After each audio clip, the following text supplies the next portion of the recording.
Hi, welcome to 90% Knitting. This is episode 293 and I'm Lisa, also known as Fiber Nymph. I will put my screen in here so you know where you could find me on social media and how to contact me if you'd like. Alrighty, today is Friday, August 31st. We have come to the end of summer. In my book, September 1st starts fall, so today is the last day of summer. How about that? It's been a couple of weeks since I have come and talked to you. The break was not intentional, but a lot of stuff was going on in the last couple of weeks. Most notably was an impromptu visit from my mom and her hubby. They had to come up to West Virginia, which is where a lot of his family is, for a funeral, which is not a happy thing, of course. But she called the weekend before and said, hey, we have to go to West Virginia. We're only going to be a few hours away. Would you mind if we came and visited for a few days? And I'm like, of course I don't mind. I gave her the warning. It looks like a hot mess here, which she knew about our, unpacking mayhem, or stuff that has not been unpacked is more the issue. But anyway, so yeah, they got to come up. They were here Wednesday through Saturday morning, which was lovely. Not this week, last week, but that's why I didn't get to record last week, or at least part of the reason why. So I'm here today, and I'll try to catch you up. I feel like it's been a super busy almost 2 weeks though, so I'm sure I'm not going to be able to tell you everything, but I'll hit the high notes. Let's just get started with knitting. How about that? And then branch out. I do have a finished object, and it's a very exciting one. It's behind me. It is my Sunshine and Fluff shawl wrap that I was designing. And Muffin's over there in the corner shaking, which is why you just heard that. So anyway, yep, it's finished. Oh my goodness, oh look at the sun hitting it. Doesn't that look lovely? I planned that effect. I didn't plan that. Anyway, so here it is in all its finished glory. I will tell you, it is out to test knitters now. One of my test knitters has already finished it, which was amazing. I was so excited. She said I basically did no housework, and that was fine too. Anyway, so yeah, it's out to test knitters. I did have to rework the pattern because, as I had suspected, I think I mentioned this to you last time, I did end up running out of the kid mohair and silk yarn. Only by like 3 grams. Crazy, right? I had 5 grams left of my Sunshine base. So even still, that was cutting it a little close because if, there's always gauge issues and if somebody's a little bit off. So before I sent it to test knitters, I did do math, and I made it so that it should work with 1 skein of each. And so far, it looks like that is what's working out for my testers, which is excellent. So yeah, I'm really excited to have this done. While my mom was here, I convinced her to be my model so I could take the pretty pictures of it, which I will try to remember to pop in here. I was going to keep them secret until I release the pattern, but the pattern might not be out still for a while, just because I'm waiting on the test knitters, and I'm going to get it tech edited, and then we're going away on our trip, and so I'm just not sure when it's going to be able to come out. But I'll put the pictures in here so you can see it.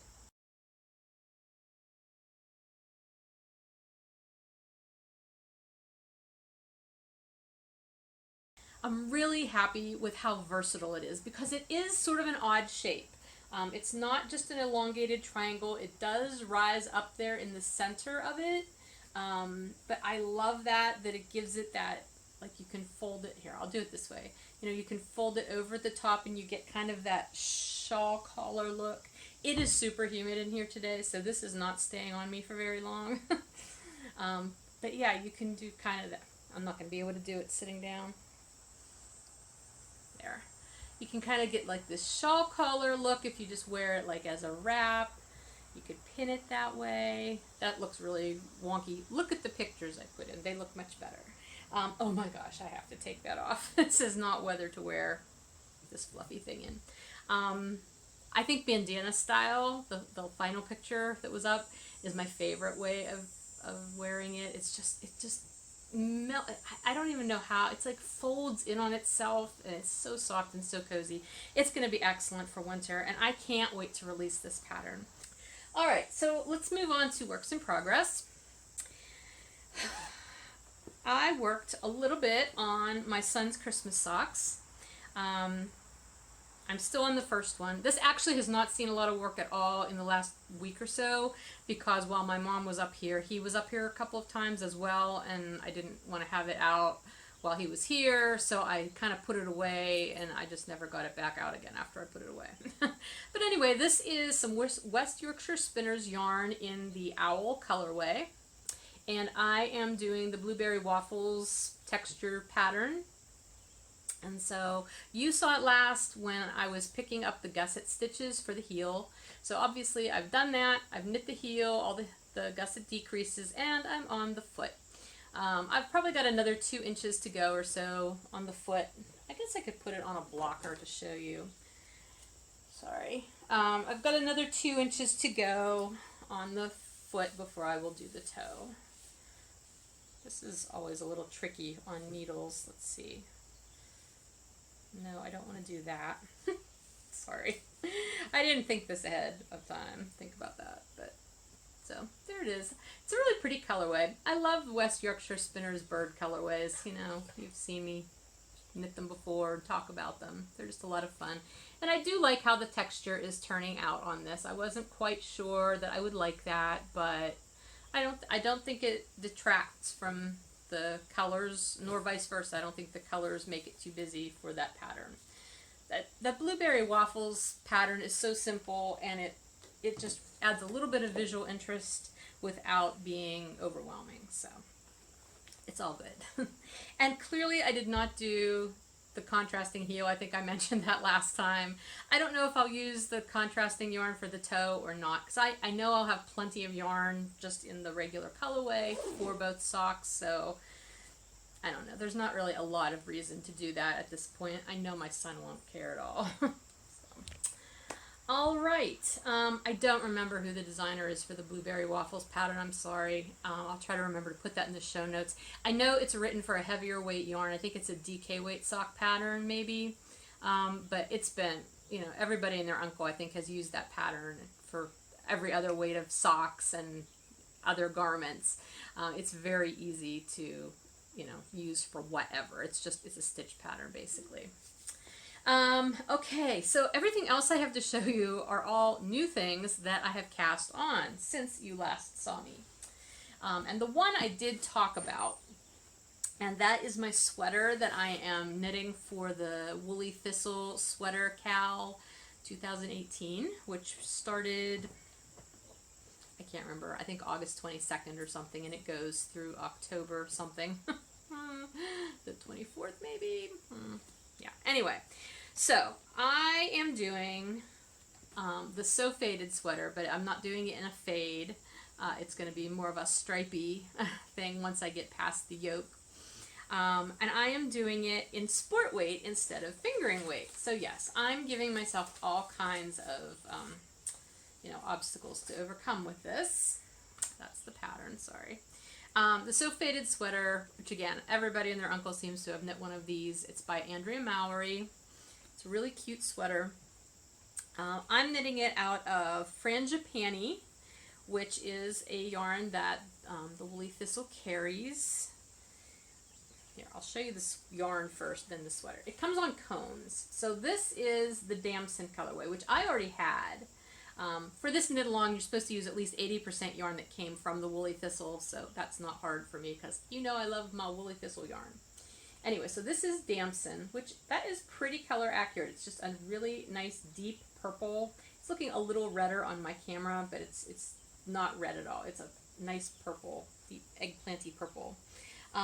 So that's my main color, and then I'm going to use this one, which is Moonlight, which is just a really nice light gray, to do some striping once I get to the body. I'm not sure that I'm going to put any of this in the sleeves. I haven't decided yet. I may put some, like, at some point in the sleeves. I don't know. Maybe I'll just do, like, an edge on the cuff.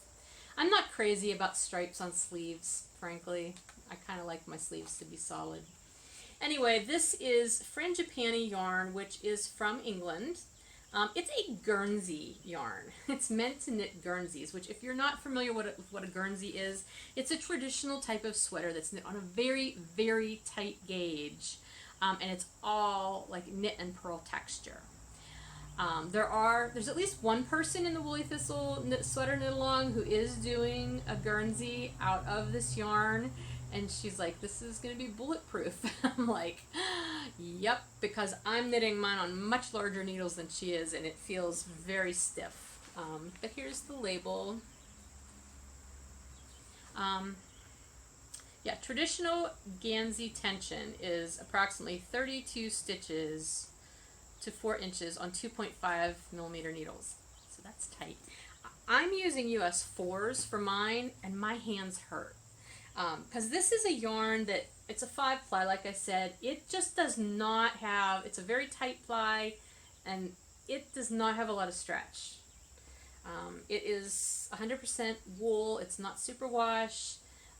It's not rough, but it's got that toothy factor to it. But I think it'll be fine. I would not want this sweater to be any tighter gauge, or I think it would be very uncomfortable to wear. And now I am losing stitches, darn it. Which actually doesn't matter, because I realized this morning I have to rip some of this out. I'm going to just take my center, or my beginning of round marker out, because it's now superfluous. I'll explain that in a minute. Anyway, but this is how much I have. This pattern sort of confused me at the beginning, because this whole pattern starts with a whole bunch of short rows to make your back higher than your front. I've done that in sweaters before, but not right at the very beginning. So that was kind of cool. So I got through that. And then you start the second part of the yoke. Now this is regular raglan shaping up through that first part. But then you get to the second part, and the larger sizes do different increases than the smaller sizes. And I was in the size 46, which was in the first size in the bigger sizes. And so all of a sudden you start doing double increases on either side of all of the raglan increase lines. And it just seemed like that was going to look odd. I thought that's going to kind of look puckery. And even the way it is on the needle, I don't know. Oh, there. I mean, I know it's all scrunched together, but even if I pull it out, do you see how puckery that kind of looks right there? I thought, I don't think that's going to block out. But I kept knitting, as you do, and I thought I'll just trust the pattern. And so this morning I was knitting on it, and I had actually talked to my friend Bonnie, and I was telling her about it too, and she was saying, well, have you checked your row gauge? Because stitch gauge, I thought I was getting stitch gauge, even though I'm using larger yarn and larger needles. I'm wrong. I was not getting stitch gauge. I'm off. I'm getting 22 stitches over 4 inches. You're supposed to get 25. So obviously mine's going to work out to be a little bit bigger. And the fact that I'm doing the actual size that I would do, I don't know. The way I thought about this when I first started isn't working out. Let's just put it that way. Long story short. Anyway, she asked me, well, where are you getting, like, row gauge? Because she thought maybe that those extra increases were to accommodate the extra increases you need in the length that you were going to have, in your sleeve, before you would split off for the sleeves. And I hadn't measured my row gauge because I never do. So this morning as I was knitting on this, I was halfway through the second section where you're doing these double increases, and I thought, you know what, I need to measure things. So I got my ruler out and I checked, and that's when I realized I was not getting stitch gauge, but I realized I was really not getting row gauge. I'm only getting 30 rows per 4 inches instead of 36. So I started doing the math again, and I figured out that if I continued in this way, I would end up with the right stitch count for the size I'm doing at the end of this, but I would be like 2 inches over how big I needed it to be. And I thought, that's not going to be good, because I don't want it to be super roomy up here. I hate it when that happens. Plus, I got on Ravelry and I looked at pictures of people's sweaters who had knit the larger sizes, and some of them, it's very clear that there is extra puckering, like extra fabric here in the front. And I don't want that. So, again, long story short, I'm going to rip back. I hate the thought of it, but I'm going to do it because I don't want to have to do it later on when I really, really realize this isn't going to work. So I'm going to rip back to this point. This is where I started joining in the round and knitting, because so this represents 10 rounds here. Rip those out, and I'm going to start again doing the next size down, which falls into the smaller size category where you're only doing the single increases on either side of your raglan stitch markers. That will be better, and after doing the math for that again and knowing how many stitches per inch I'm getting, that should give me the right size also. Row wise, I may have to watch and see how that goes as far as depth. There is a third section to the yoke where you keep working down, but you aren't doing sleeve increases anymore. You're only doing the increases on the front and the back. If I have to, I know some people have talked about the sleeve depth is not deep enough and it feels tight. I'm hoping maybe because my row gauge is not quite right and I'm getting fewer rows per inch, that might mitigate that. And if not, I can always pop in just a few straight rounds, I think. That's my plan at the moment. But this is going to get frogged back a bit and started with the smaller size, which I'm not sure why I didn't think that to be. I guess it's because I always default to feeling like I'm bigger than I think I am, and I need to knit a bigger size than logically my measurements tell me I should knit. I don't know why I do that, but I do, and so whatever. I'm not worried about it. Like, to do this knit along, the sweater does not have to be finished at the end of it, I don't think, and even if it does, I don't care. I'm going to rip back and do it right. So, yay for me! My puffers are really happy about that too. Alright, so that is my sweater. I suddenly have the urge to be working on my arboreal again too, and it's like, no, Lisa, you are not working on that now because you started this sweater for this knit along, you're going to do that. I'm just not letting myself. Alright, so then the other two items that I have cast on are each socks. And they aren't socks because I felt like I needed more socks on the needles, because I don't. But they are socks that I'm knitting as samples because they are new colorways for the shop. And ordinarily I would hang on to these and show them to you in the shop section, but since I have them here, I'm just going to show them to you now. So the first one is my new Halloween colorway for this year. I was really starting to think maybe I wouldn't do a Halloween colorway this year, but I'm going to, because I found one that I came up with one that I really, really like. Here it is. It is called Dark and Stormy. And I like it because I feel like it deviates from like your traditional orange black kind of colorway for Halloween. So anyway, it is obviously a self-striping. The black stripes are semi-solids, and the other stripes, the purple, green, and blue stripes, are variegated. I just dropped the other sock that's on a blocker, obviously. It's variegated with the real light like wisp gray in there. So what I was going for is kind of those flashes of color whenever you have lightning at night, and how sometimes they take on different colors. So that's kind of what those represent in between the darkness. So I'm super happy with this colorway and how it turned out. I love it when I nail a colorway first time and I get exactly what I was going for. So yeah, that's the first one, and that will be in the shop tomorrow morning during the shop update. I'll talk more about that in shop news though. The other sock, oh, and that's on my bounce base, US 1 needles, same thing I always knit my socks on. And this is the second one, which is also a self-striping. It's a little bit more subtle though, and this is my exclusive colorway that I am doing for the Down Cellar Studio pigskin party this fall, well, through football season. So I'm a Pro Shop sponsor for that event in Jen's group, and so I get to create an exclusive colorway if I wanted to, so I did this self-striping color. And this one is called Signs of the Season. And what this represents is, I figure there's two signs that fall is starting. One, the leaves start to turn, you know, not like full-on turning, but how some of the leaves just start to get that tinge of orange or red or yellow, gold. So that's one sign, and the other sign, football season starts. So we've got football brown stripes that come in between these variegated stripes in the leafy colors. These are the leaves that are starting to turn, so they've got green and then the other color to them. And I know that sort of looks blue, but it's not. It's a really deep bluish green. Yeah, so I just thought this was super fun.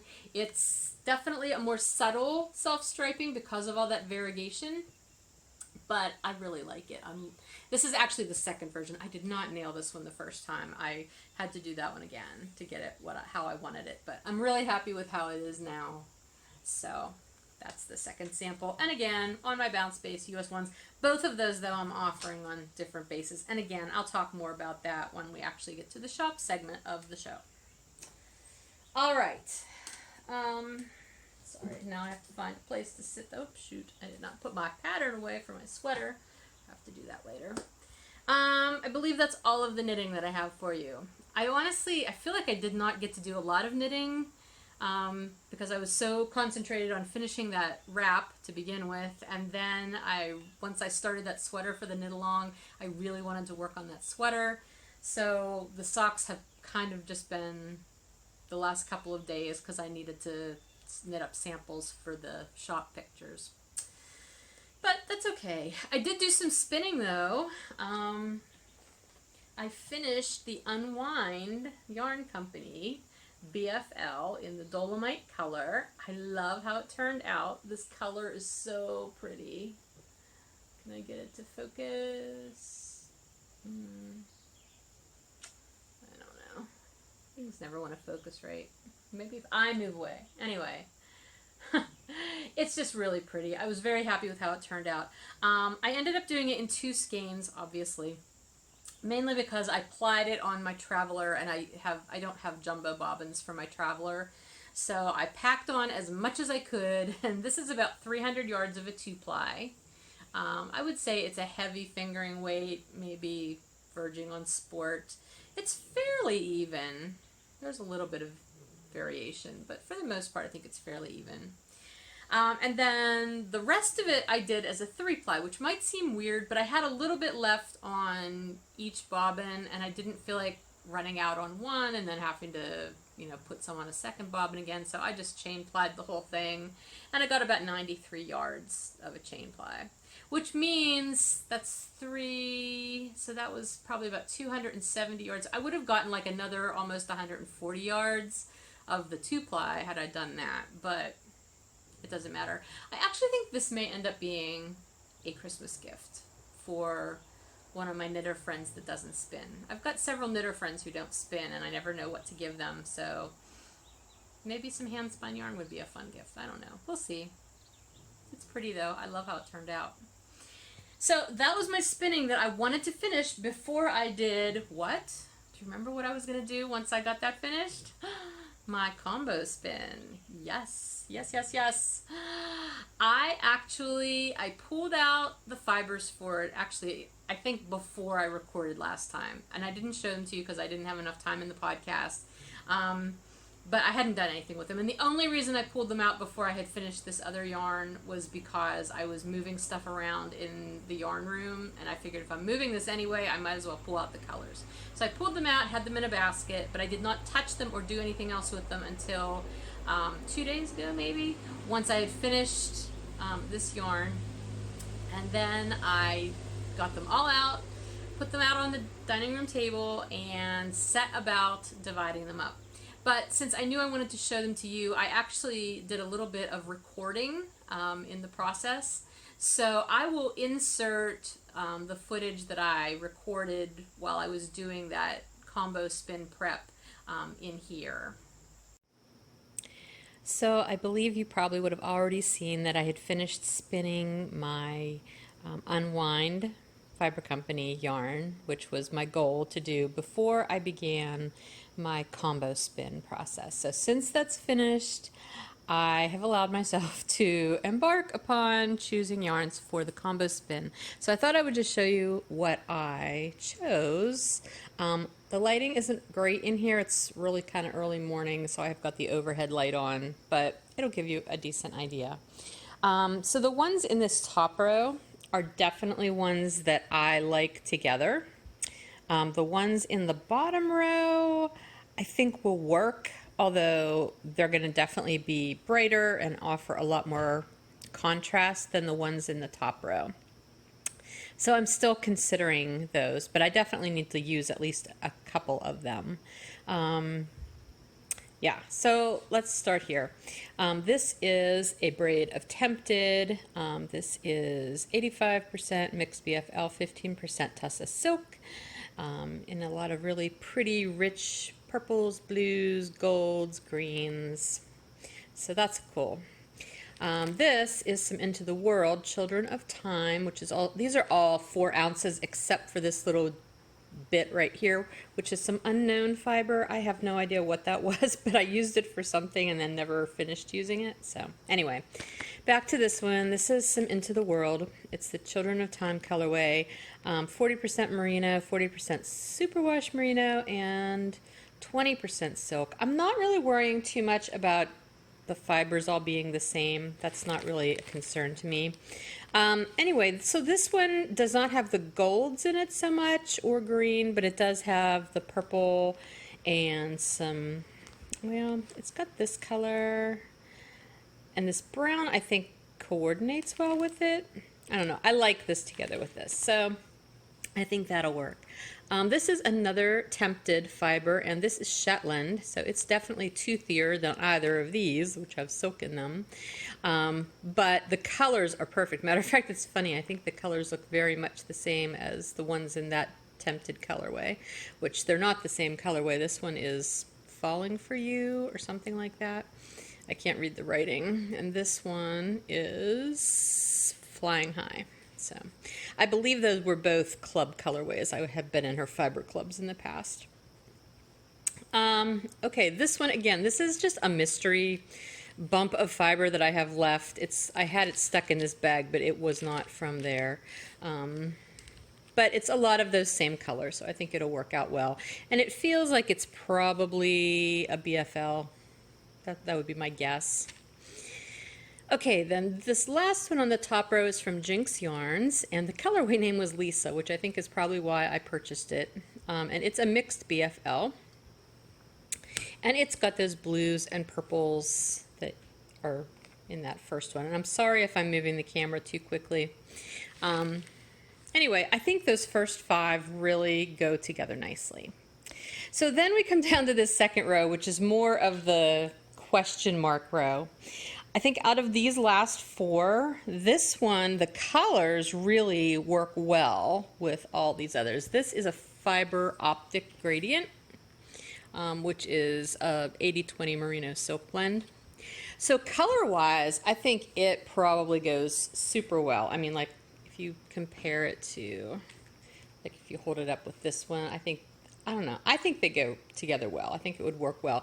My only hesitation is the fact that it is a gradient, and so in dividing the fiber up, I'm not quite sure how that would work. I may not worry about it. I may just split the fiber up and have chunks of those colors and let it be fine that way. Or I may split them all very lengthwise to be very long, thin strips of fiber that I'm going to incorporate. I don't know. I haven't figured that out yet.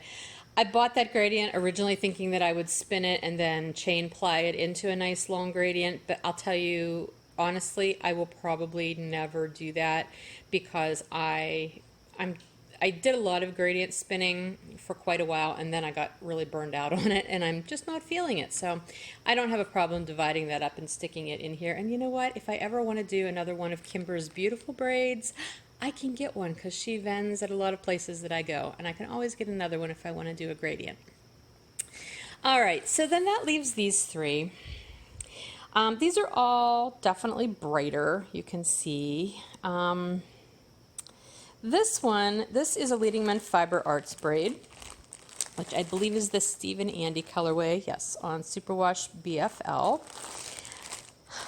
I think it goes together with these from the fact that it has those golds and some greens in it.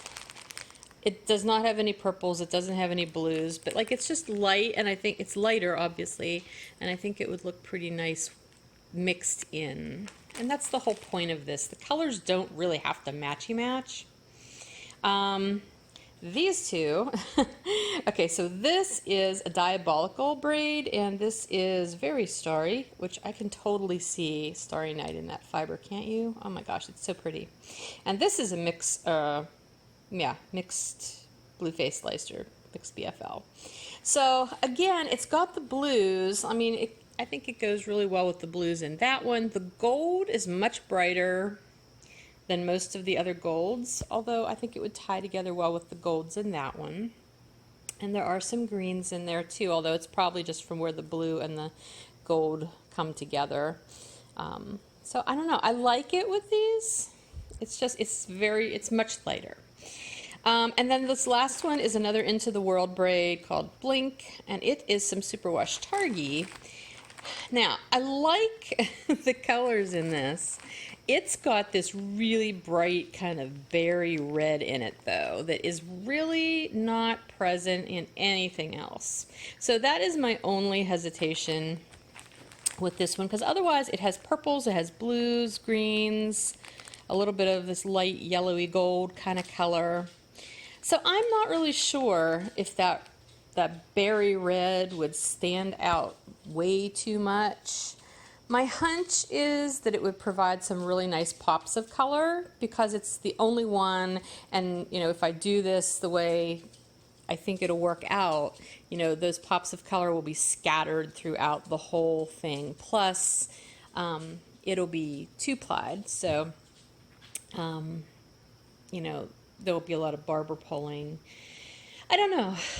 That's the one I'm on the fence about, but I think I probably will end up using it because if I do, that gives me 1, 2, 3, 4, 5, 6, 7, 8 full, that's 32 ounces, right? 8 times 4 is 32, plus whatever that is. I don't think that's like maybe 2 ounces. So that would be like 34 ounces of fiber. I want to end up with enough for a sweater, and I think that's probably a safe amount. Because unlike other things, I don't want to have to add yarn to it after I've already gotten into a project and then realize that I'm running low. So those are the fibers that I think I'm going to use for my my combo spin. As I was pulling these out though, I realized I totally have enough to do a very pretty orangey gold red kind of combo spin too, which a couple of these, like that one and maybe even that one, would go really well with that too. But I think they're going to be part of this one instead. So that is my plan so far. We'll see how it goes. Okay, so it's all divided up. Basically, I took each braid and opened it up and I pulled it apart lengthwise into 8 segments. So like I would fold it in half, break it, you know, fold it in half again. You know what I mean. If you watch Teresa's video, she shows you exactly how to do it. Anyway, so I broke it, each one into like 8 chunks, mostly. There was some I had to do differently. And then I pulled them each apart in half. So I basically have 16 pieces of most of these colorways. Again, there's a little variation for various reasons, but that's basically what I've got. So now I get to have the fun of picking them all up and just randomly putting them in a big bag so that I can spin them. I'm so excited. This was so much fun to open these braids up and pull them apart. I can't tell you just how tactily satisfying that was. So anyway, I should probably take care of this before I have cats deciding to jump up on the table and examine the fiber, because that would not be fun. Well, it wouldn't be fun for me. It would be fun for them probably, but I don't need my cats to be contributing to this process. So anyway, I just wanted to show you what it looked like all divided up. Look at it. Isn't it beautiful? I love it. Oh my gosh. And having it all open up like this too makes me realize even more how I think it's all going to work together. I mean, it's just, there's so many colors in every braid. It's going to look great. I'm so excited. I can't wait to start spinning. Okay, bye. Ta-da! Oh my gosh, you have no idea how hard that was for me because I really like to color manage, but the whole point is just to sort of randomly grab them and put them together in little bundles. Oh my goodness, that was hard. So hopefully as I start to spin, I will stay true to the spirit of this and not try to color manage how I spin the fiber. Although there's really no rules. I mean, I could do whatever I want, but I really do want to do this randomly just to see what I end up with. So it's going to be fun. But yeah, that's it. I'm all ready that I could start spinning, except not today because I've used all my fun time this morning doing this. So spinning will have to wait for another morning. Okay, so I hope that was not too weird because I was just sort of holding the phone as I showed it to you. But yeah, it was so much fun. Oh my gosh, I had such a good time unbraiding all those braids and pulling them apart, and it was a lot of fun actually. So I've got my giant bag right here. There it is. My giant bag of fibery goodness is sitting right here. I have not started spinning it yet. I'm not sure if I will start spinning it before I leave on vacation. I really want to, but I don't know if I will or not. We'll see. Which actually brings me to the next topic. Knit-alongs, or alongs in general, because obviously we took August off. And so since today is the last day in August, we need to think about what we want to do coming up. So I've been thinking about this, and I thought, well, part of it is that I'm going to be away a big chunk of the upcoming, month or so. Like we leave September 15th and won't be back until the first few days of October. So it would be hard for me to do a knit-along or spin-along that only lasted through September. So what I thought I would do is start a few different things, let you choose, and have them all run through the end of October. So that's what we're going to do. I've got 3 alongs planned, and pretty much just very informal. At least the first 2 are pretty informal. The third one could be more formal. I don't know. I'm not sure I really delineate between formal and informal with alongs anymore. But anyway, the first one is a combo spin-along. I had so much fun doing this. I don't know if you guys have ever done it, have any desire to do it.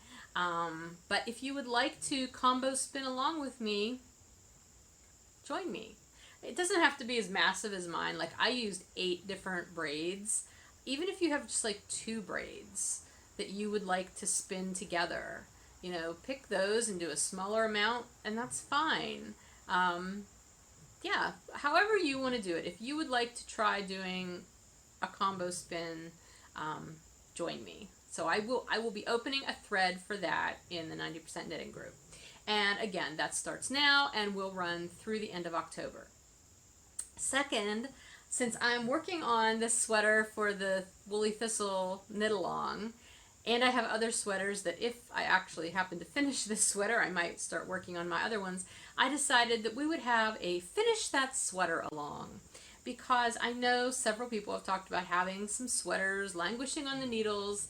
So maybe just pick one. Pick one that you would like to finish, by the end of October so that you have a nice new sweater to wear through late fall and into winter. And you will be happy because you have a new sweater. So that's going to be another, along. Just if you want to join it, great, whatever. But it's mainly if you already have a sweater on the needles. So it's not really for starting a new one. But if you want to start a new one too, you could do that too. I don't care. I'm not being really a stickler about any of this. But it's mainly, my thought was, if you already have a sweater on the needles that you have not finished and you really would like to, maybe now's the time. So we will have a thread open for that as well. And then lastly, I thought, okay, if there are people who aren't spinners and people who don't have sweaters on the needles or don't have any inclination to knit a sweater, maybe we need something for them too. So I decided we're just going to do a quickie little, well, not really quickie because it's going to last till the end of October, Halloween knits. You know, it doesn't have to be a garment. It could be a little stuffy. It could be a decoration, whatever. But it needs to be something Halloween themed, Halloween colored, however you consider that. I realize Halloween is not like everybody's favorite holiday. It's not actually my favorite holiday either, but it's sort of fun. If you're knitting something that's in a Halloween color that you think is a Halloween color, even if it has nothing else to do with Halloween, that would count. As long as you can sell it to me in some way, having some sort of a connection to Halloween, you're good to go. So those are the 3 things we're going to have going on through the month of September and October, because I feel like those are good ones to run that I don't have to be right in the middle of all the time. And you guys can carry on the conversation. While I'm away, I am hoping I'll be able to still, check in and chatter with you guys occasionally. I'm just not 100% sure how much connectivity I'm going to have on the internet while we're away, because especially when we're out in the mountains and out west, I just don't have any idea what that's going to be like. So I don't want to make any commitments that I really have to be on top of things. But anyway, I figure that gives us a nice, well-rounded selection of alongs for these next couple of months. And since they're lasting a couple of months, it's nothing you have to hurry with either. And none of them have to actually be finished. Don't feel stressed out like, I don't want to do a combo spin because I'll never get it done in 2 months. That's fine. Just, participate, work on it. That's all that matters. Alrighty. New things. I only have one new thing to show you. And this was the result of a moment of weakness. I signed up for the Knit Spin Farm monthly bat club a couple of months ago. I signed up for it right after the cutoff for that month's bat. So I guess I signed up for it in July. So I got the August bat. And if you're in this and you haven't gotten yours yet, you might want to look away. But this is from Joanne Spring, Knit Spin Farm. I don't do bats, which is why I didn't feel bad purchasing some bats in a club form. But look at this beautiful thing. Oh my gosh. I love it. And it's got a little bit of sparkle in there. See that? Oh, gorgeous, gorgeous stuff. I'm not going to completely open it up because she's got it nice and well, rolled up nice. Anyway, it is called Patisserie, which is got some Angelina in it, 39% Corriedale, 30% Merino, 20% BFL, and 11% Polworth. And it was inspired by British baking shows. It's real. Her little note's super cute. I won't read it right now, but anyway, yeah. So patisserie. So I'm happy to have that. Not like I need any extra fiber in my life, but like I said, it was sort of a moment of weakness. I kept hearing about this club, and I'm like, oh, I need bats. I don't really need bats, but I like bats, so I have bats. All right, I have a new bat. Moving on, the last thing I'm going to talk about in 90% is basically a wrap-up of my summer of me, because clearly summer is now ending. And this will be the last time you'll have to hear me talk about my summer of me stuff. And it's funny because at this point in the summer, I don't even know where my original list went that listed all the things that I had on it. I know I had like 8 things listed.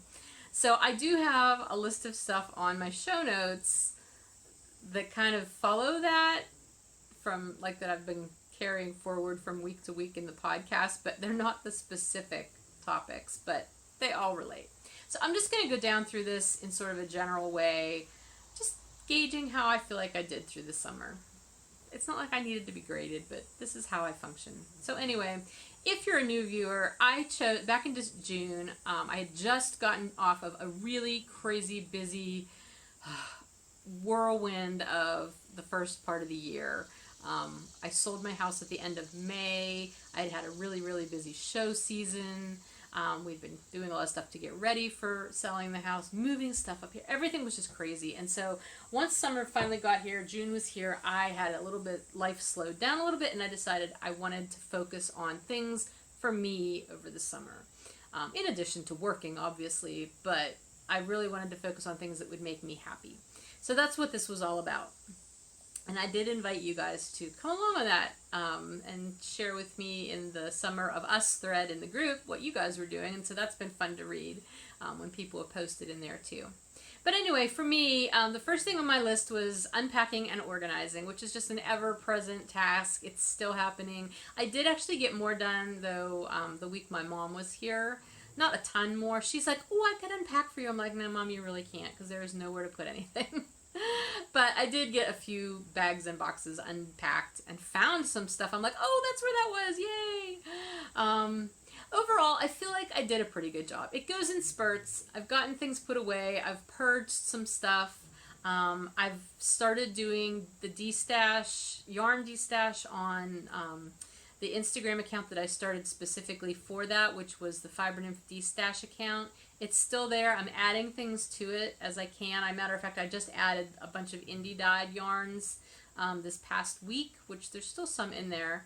I have some fiber that I'm probably going to be putting in there. I know, I'm going to destash fiber, and yet I just joined a fiber club. I'm nuts. But all in all, I feel like it's coming along. So I'm happy with the progress I made on that this summer. Next was fleece processing, which I did make some headway. I mean, I did get some of Bunny, the BFL Gotland, spun up during July, which was my goal for July, the unofficial Tour de Fleece spinning that I did. So I'm pretty happy with that. I'll continue to work on Bunny as I feel like doing it. It's sitting right over there. I would have liked to have gotten another fleece actually scoured this summer, which I didn't do. I could conceivably still do that before the weather turns bad. We'll see. I'm not pressuring myself, but yeah. So I did make progress there. Sewing, I'm really happy with the progress I made sewing. I didn't get to make as much time for it as I would have liked to, but the things that I did get to sew, I'm happy with. I made that skirt that turned out really cute. I made that one top that turned out cute, a little big, but it's still cute. And then I made that other top that I self-drafted the pattern for. That was the last one that I did, and that turned out really well. So I'm really happy. Although I just noticed the other day, I put it on, I had a sports bra on underneath, and I noticed that where the straps crisscross and attach in the back, they're like off center, because here was my sports bra came down here and the crisscross was over here. So I really probably should fix that. Not that I usually wear it with a sports bra, but I don't know how obvious it is, like when I'm just wearing it normal. Anyway, but yeah, I'm happy with that. I did have a sewing fail, which you never got to see. I tried self-drafting a pair of just lounge around shorts, and oh my gosh, they were such a fail. Horrible, horrible, didn't fit at all. They were big and blousy like bloomers, but the inseam was only like this big, so it like fell like 3 inches below my belly button. It was ridiculous. So yeah, I wasn't worried about it. I used like, old fabric that I had laying around, so it wasn't a huge loss, but that definitely did not work well. I have a lot of other sewing plans that I want to do. I've got lots of fabric sitting here waiting to be sewn, so I'm optimistic that I will continue my sewing endeavors now that I've started that. So, weaving. Again, I didn't get to do any more than that first scarf that I did this summer, but I'm really happy with how that turned out. I enjoyed my experience with my loom, which was very different than how I felt after I had my first loom several years ago. Suddenly I'm feeling like, I wish I had a bigger loom. It's like, no, Lisa, you don't need a bigger loom. I have weaving plans too. Again, it's just a matter of finding the time to be able to actually work on it. So, but I'm optimistic again that I would like to get some more things woven. Pattern writing wasn't really on my Summer of Me, but that is something that I ended up doing, and I'm really happy to have done that. And I have 2 patterns that should be coming out soon, so that's always fun. Exercise, moving more. I have gotten out, I've bicycled, I've paddled, I've joined a gym. I have not been to that gym in the last couple of weeks, but I'm going, theoretically. What else have I done? I can't remember if I told you guys about my ride. I took a bicycle ride down at Ohio Pile. There's a really nice bike trail down there. It's part of the Great Allegheny Passage Trail. I did that a couple of weeks, but I can't remember if that was before or after I recorded last time. Anyway, it was lovely. It's only about a half hour away from my house, so it's a great place to go. Anyway, it's been nice to get outside, and as the weather cools off and fall starts, I love being outside, so I really am optimistic that I'll be able to enjoy that more before the weather turns nasty for winter. Gardening, my tomatoes have finally kind of given out. The plants are pretty much yellow and dead. There's still some tomatoes on them, and the tomatoes I've gotten have been lovely. They're just small, but they're quite tasty. I never really got anything else. My other plants, the squash plant and the pepper plants, just never really produced. My herbs were kind of The dill's, or not the dill, the chives are fine. The other two, the dill and the cilantro, just never happened. I'd actually purchased more plants and then never got them in the ground, so they kind of died too. Sad. Our neighbor, though, next door, she had all kinds of extra squash and cucumbers that she kept picking, and so she was giving me squash and cucumbers for several weeks this summer, which was lovely. It's hard to use them up fast enough because it's just the two of us here, but that was nice to have those fresh veggies. My kombucha, I'm still making it. I'm not drinking it as fast as I need to, so I'm trying to make smaller batches, but it's going fine. I actually got to give a kombucha, a SCOBY layer away recently to Rebecca. Hi, Rebecca. So that she could try her own. So that was kind of neat, being able to pass on some SCOBY to somebody else. The me time out part, well, I did get to do that nice ride that one day and go to several different locations. And we have done some other fun things. I've been to the farmer's market a couple of times. I've made not made myself, but I've made the time to go out and do that a couple of Saturdays.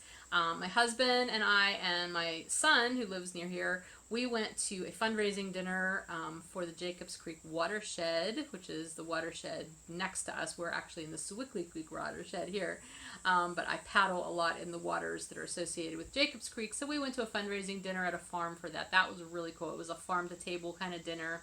It was great. So we did that. That was fun. Bluegrass band, it was neat. And other than that, vacation planning, that's the mode we're in. Actually, that's the other reason why I haven't gotten a lot of knitting done, because I am now starting to really get into, okay, I need to get ready for this trip. We leave 2 weeks from tomorrow. We'll be gone for 19 days, and I'm starting to gather my stuff. I never pack clothes for a trip this early, but because I have to be able to fit everything onto my motorcycle, 2 panniers and the box in the back, I need to I need to get it organized. So I'm getting excited about the trip now. I've been so stressed out about it and frustrated, and my husband's been talking about it and planning for months now, and I'm just like, oh my gosh, please stop talking about it. But I am now at the point where I am feeling very optimistic and very excited about it, so yay, that's a good thing. Yeah, and that's pretty much it. I'm really happy to have had this summer of me. Maybe I'll do it again next year. I don't know. I don't know. But it was an enjoyable way of experiencing things that I don't always take the time to do. The only thing on the list that I did not get to do any of was natural dyeing. And I'm disappointed a little bit, but I feel good because I got all the other stuff.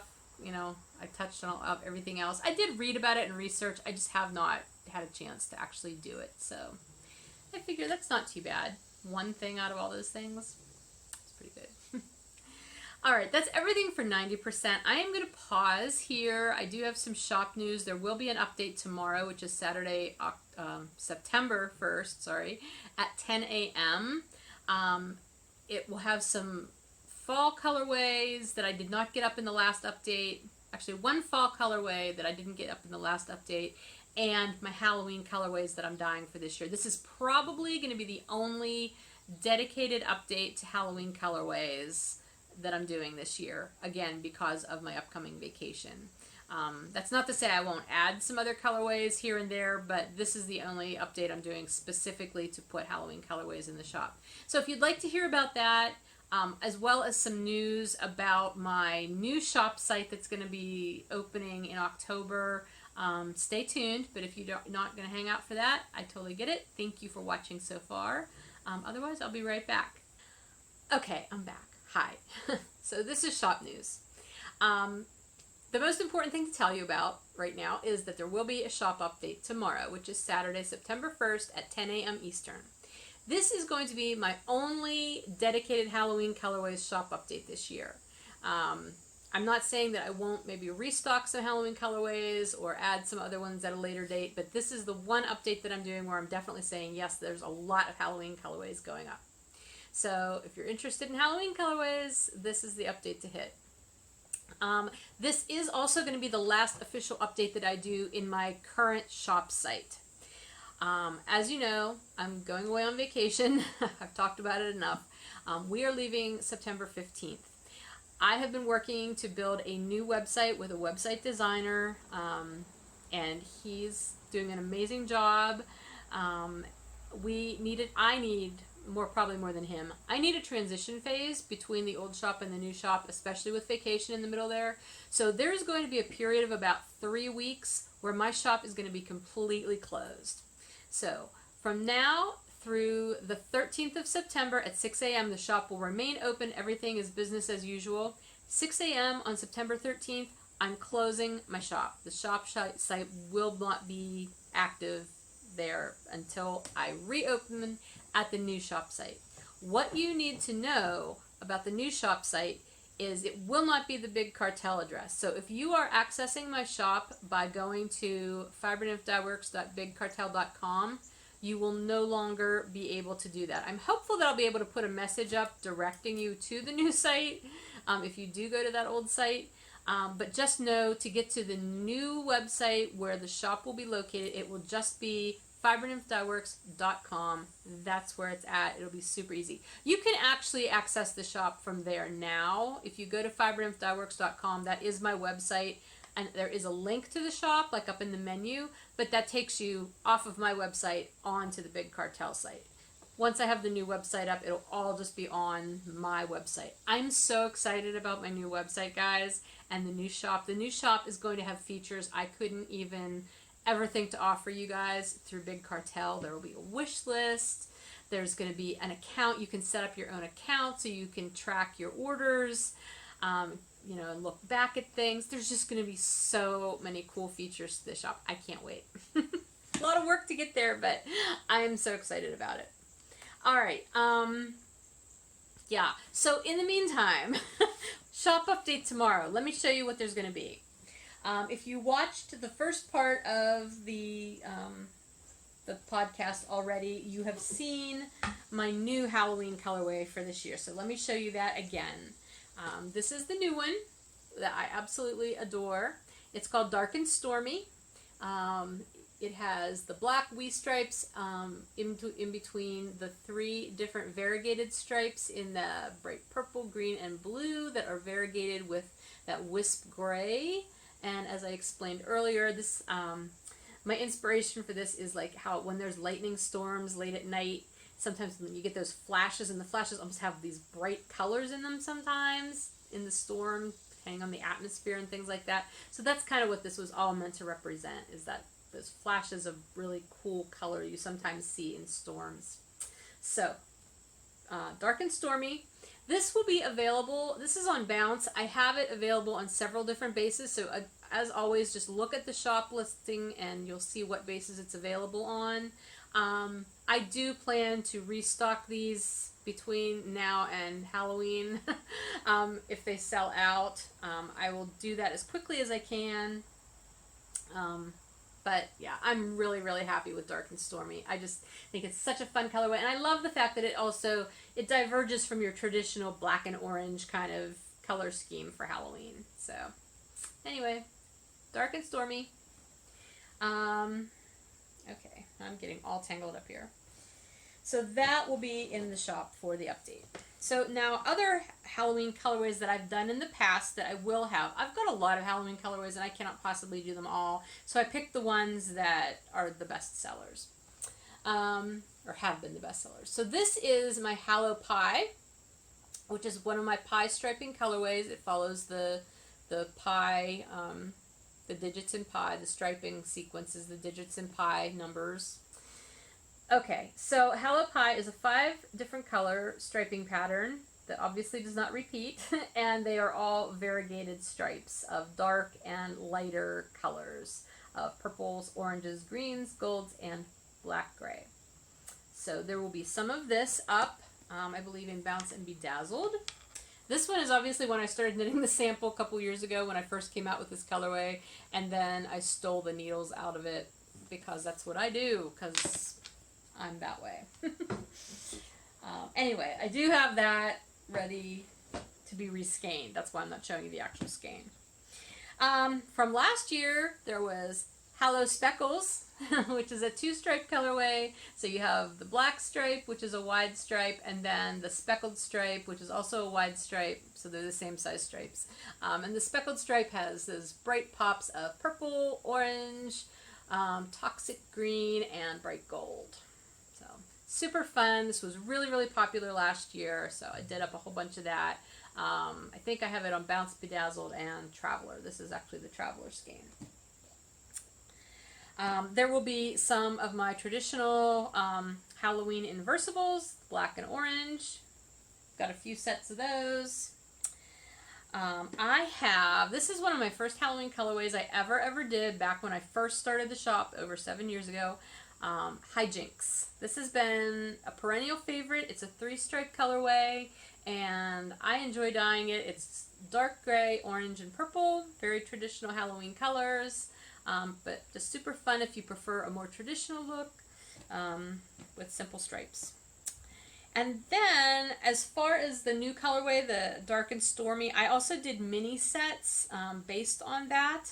So the first mini set is the variegated colors along with a semi-solid soft black. So you'll get the semi-solid soft black, and then you will get those 3 colors that are in that colorway and in the variegated with that wisp gray in there.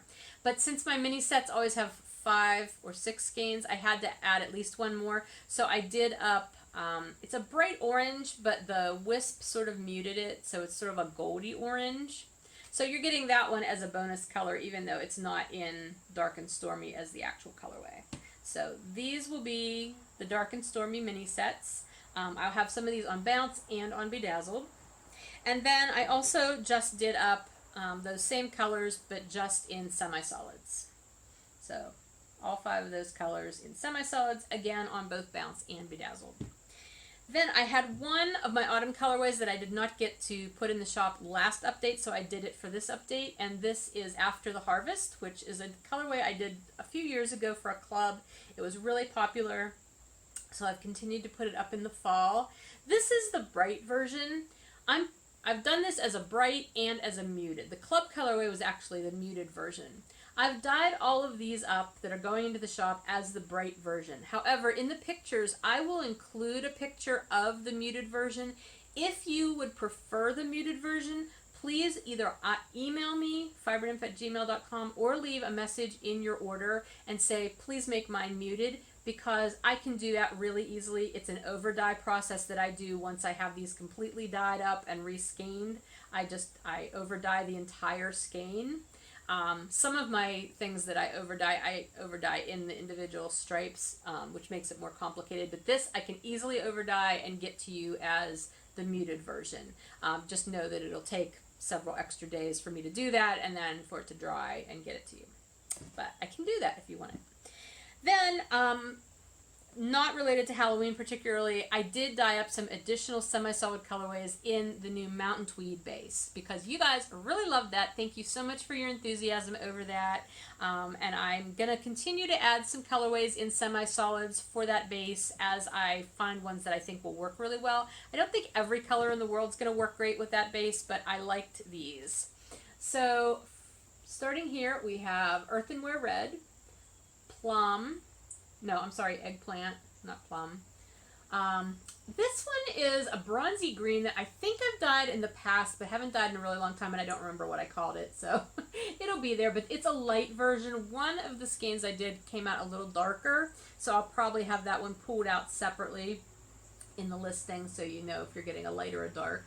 This is Wisp. I was really interested to see how that would turn out, since the Mountain Tweed is not like that off-white color that most yarn is when it's undyed. It's more of an oatmeal color. So I was actually really surprised that this dyed as well as it did as Wisp. It's a little darker than Wisp usually is, but it still turned out really nice.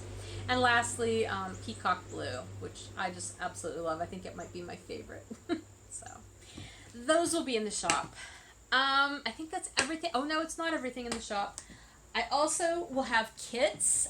You might remember I did a collaboration with Sarah, who's PA Knitwit. She designed these mitts that I finally found my mitt blockers so I can show you. These are the Deco Lace mitts that she designed using my inversibles. And so she's published the pattern, and I have dyed up several different sets of inversibles. These are half sets of inversibles. So instead of having 50 grams of each skein, you'll only have 25 grams of each, but that's plenty to do any of the sizes of the mitts. So I have them on some bounce colorways and bedazzled colorways. These are the bounce colorways. I'm sorry, I'm trying to go fast because I know my camera's going to die any minute. So I've got 4 different bounce colorways, and I believe I have 3 different bedazzled colorways. They're downstairs drying. I have to reskein them today. So those will also be in the shop as kits. I'm super excited to have those kits. I just love Sarah's patterns, and these were such fun to knit, and I think they'll make great gifts if you're looking for a gift to knit this for this holiday season. Okay, so I think that is everything going into the shop.